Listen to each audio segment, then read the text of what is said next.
Well, the debate over the Benghazi investigation is absolutely exploding today, with new revelations about changes to the message that the administration shared with America in the wake of those terror attacks that killed 4 Americans last fall. Now, you remember Steve Hayes broke this news on Sunday, but nobody paid attention to him because he's, with the Weekly Standard, right? So you have to wait until ABC News reports it for it to be real news.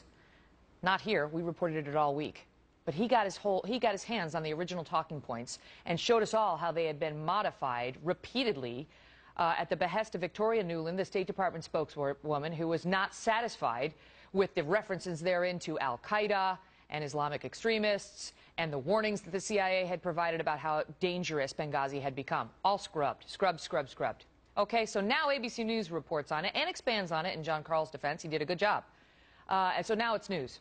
And now people are getting a little nervous. You add to that the whistleblower testimony this week on Capitol Hill, those 3 State Department employees taking an oath to tell the truth on what happened during that night of terror on September 11th that left 4 Americans dead, and now they are coming under attack. Gregory Hicks, one of the main witnesses, may already be paying the price. He says he was reassigned after he questioned what Susan Rice told America on those Sunday talk shows to a low-level desk job.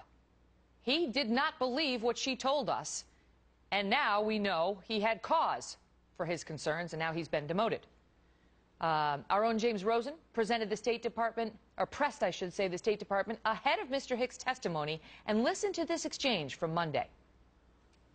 Are Greg Hicks and Mark Thompson credible people? Are they not long-standing career State Department employees? Are they credible? Again, I'm not going to assess one individual or another. These are some folks who have said they're going to come out and tell a story to Congress. And our message, let me finish. Do they still work here? Our message is we've always encouraged State Department employees who want to share their personal story, whether to the ARB or Congress, to tell the truth, period. And so they have an opportunity to do that if that's what they choose to do. Have they had distinguished careers here? Again, I'm not in a place to assess their bios and their work experience, but these are people who work inside the State Department. Who? Greg who? What? My next guest has been uncovering the extent of this campaign. Michelle Malkin's a columnist and a Fox News contributor. Who? The guy who was the number 2 guy for us in Libya? I can't comment on him. I can offer you no comment on his 30 years of service to the country.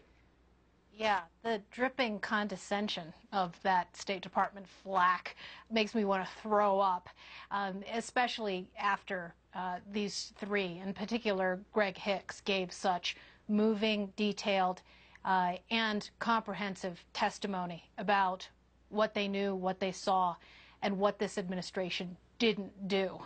And I have to echo your kudos for Stephen Hayes and James Rosen and the people who are not getting credit for being on this story, and certainly you, Megyn, for telling the truth. And now, finally, the dam has broken, and everybody is on the case of the Benghazi talking points Etch-a-Sketch. That's right. And Jonathan Karl expanded on what Steve Hayes broke, but Steve Hayes broke this story last Sunday.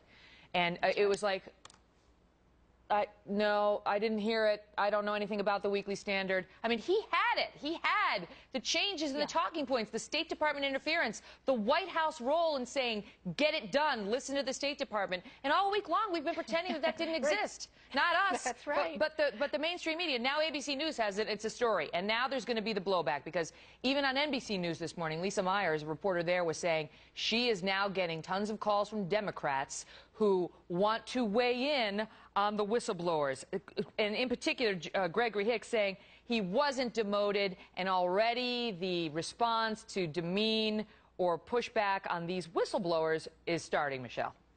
Yeah, that's right. And this war on whistleblowers has been a hallmark of the Obama Bully Brigade. I warned about it on Wednesday morning before these hearings that the smear merchants were gearing up. And I'm a little bit surprised, but certainly pleased that someone like NBC's Lisa Myers is talking out of school and letting us know, in fact, that these Democrats are not only phoning around who knows who behind the scenes, but certainly even veteran journalists like herself. It's an indication of just how much damage was done by that testimony and by this hearing and by the continued digging by Darrell Issa and his committee. And now an anonymous State Department official told James Rosen that Hicks and Thompson, two of the whistleblowers, have axes to grind. Axes to grind. Dana Milbank of the Washington Post called the sworn statements a, quote, yarn. Yes. They accused one of the lawyers for the whistleblowers of lying, and this is how it's going to go now, Michelle. They're going to try to attack the messengers.